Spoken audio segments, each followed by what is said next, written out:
Welcome back, everybody. Silas here. Today we've got a pretty nice looking 1971 Chevrolet 3/4 ton. This whole C20's been sitting out on the farm for a long time, but I figured we'd give it a chance at new life. But wait a second, is there somebody in that excavator? I think there's somebody in that excavator. What are they doing? What? They better not do what they think they're gonna do. Oh no! Oh no! Oh no!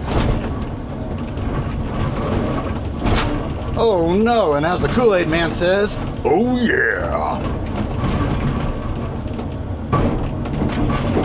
Oh yeah! Smash! Hulk smash! Hulk smash some more! That fender actually looks pretty nice on this truck. Oh no!